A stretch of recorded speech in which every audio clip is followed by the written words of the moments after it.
They told me it would only hurt until I believed. They told me it would only hurt until I believed. But they never told me what I was supposed to believe in. Not God, not science, not hope, just believe. And the pain would stop. It began after my accident. I woke up in a facility I didn't recognize, and a nurse with eyes too wide leaned over me and whispered the first words I would hear. Nurse, eerily calm. Don't panic. It only hurts until you believe. I thought she meant the painkillers were coming, but they didn't.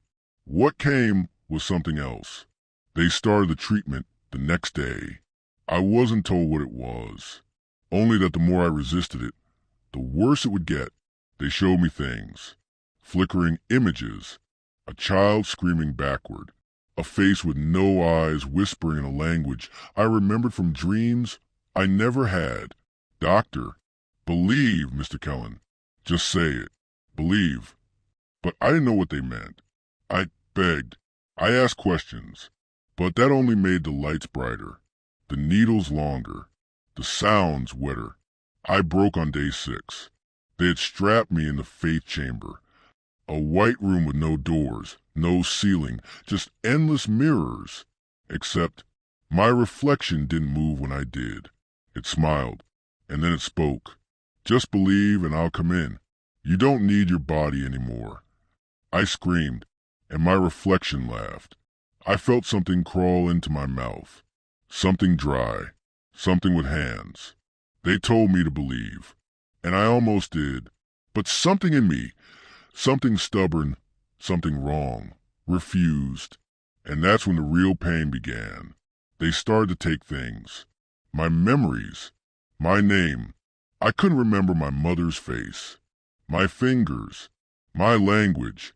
I opened my mouth one day to scream, and a hymn came out. A language I had never learned but now knew. It was made of screams layered into a lullaby. And the nurse smiled. Nurse, you're almost ready. They told me the door would only open when I believed. So I stopped resisting. I repeated the words. I said them again and again until my own voice sounded foreign. I believe. I believe. I believe. And the pain stopped. The lights dimmed. The walls fell silent. The door opened. I stepped through, and I saw myself, not in a mirror, but as a patient, strapped to the bed, eyes blank. Another me, still screaming. I turned to the nurse, horrified, and she said, Nurse, you believed. That's all we needed. Now you take over. And they unstrapped me, handed me a clipboard, a syringe, a white coat. I've been the nurse for 48 days. I sit by the bedsides. I whisper the words. I show them the images. And I wait until they believe. Because once you believe, you're free. Free from your old self. Free from your old pain. Free to pass it on. They told me it would only hurt until I believed. They were right. But what they didn't tell me is that once you believe, you become the pain. WH, where am I? What is this place? Don't panic. It only hurts until you believe. They don't call this place a hospital. Not anymore. Not after what it became. They call it the fold. Because once you believe, you fold into something else. Something useful. I didn't sleep that night. I just stood over the new patient, clipboard in hand, white coat fitting too tightly around my shoulders. Her name was Aileen. She'd arrived yesterday. She was screaming now, just like I had, and I watched, paralyzed with a calm I didn't understand, as the doctor walked in behind me. Doctor, well done. You've made the transition. You're on the other side now. He placed a hand on my shoulder. Cold, heavy, like it wasn't flesh at all. Doctor, you'll find it easier each time. The first patient always feels too familiar. They gave me quarters. They gave me a schedule. They even gave me a new name, Nurse 7. No one here used real names anymore. We weren't people. We were functions, roles in the machine. There was a Nurse 3 who never spoke, only clicked her tongue and wept when she thought no one was watching. Nurse 11 kept a tally on her wall. Each mark was a name she had whispered belief into. Her entire wall was black. But the worst was Nurse 1. He'd been here the longest. No one knew who he used to be.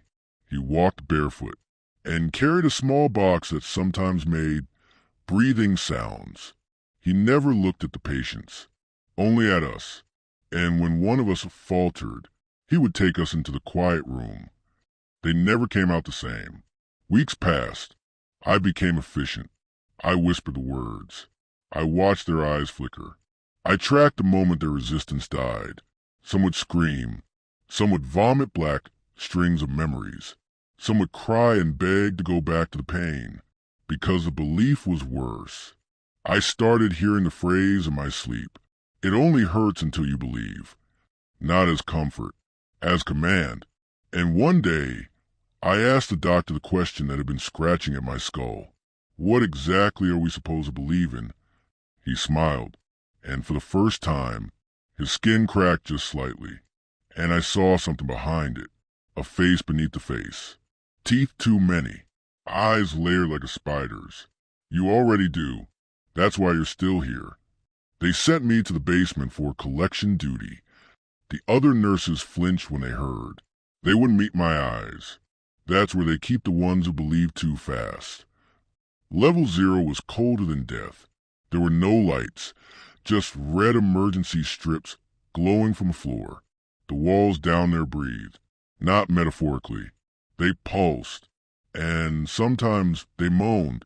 Inside the rooms were them, the overbelievers, too eager, too desperate. They consumed the belief whole, and something else came through with it. One of them, patient 041, still had a human body, but her voice belonged to something else. She smiled at me and said, "Now that you've seen us, you'll start to remember." Remember what? That you came here long before you believed, and you asked to stay. I ran, but when I returned to the upper levels, they had already changed my schedule. Advanced induction specialists.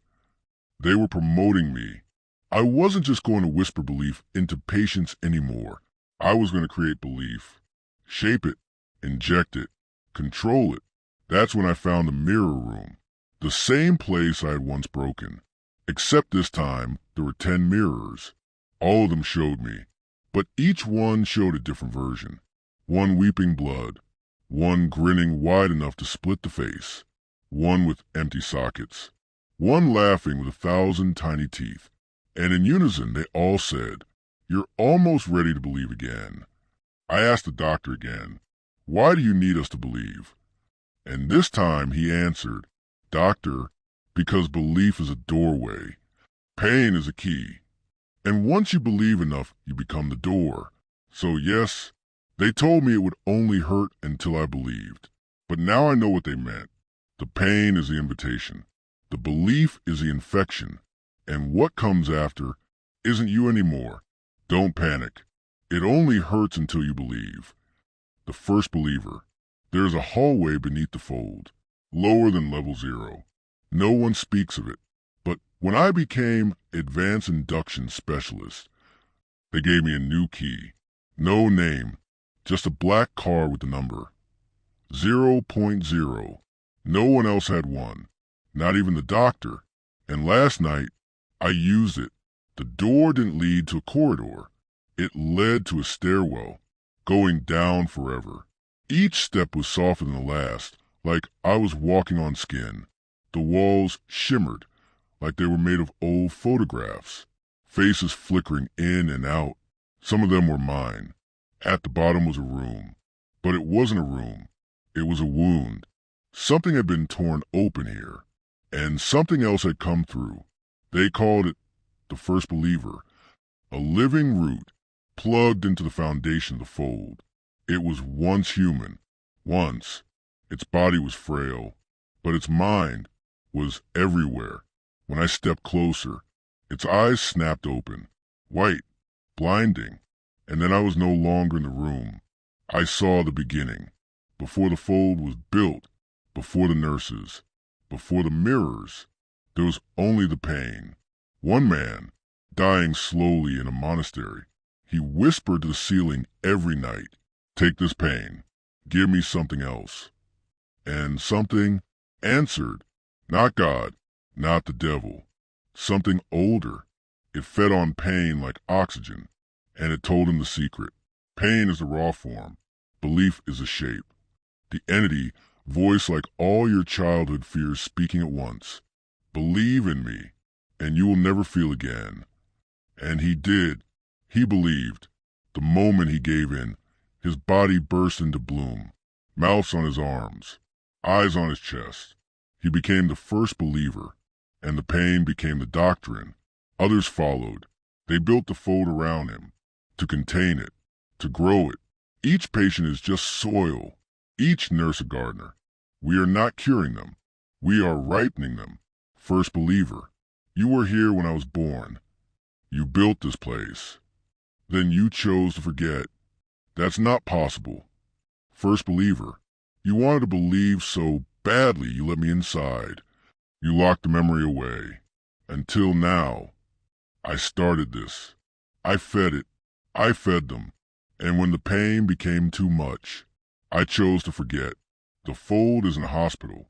It's a temple. And I am its prophet. You remembered.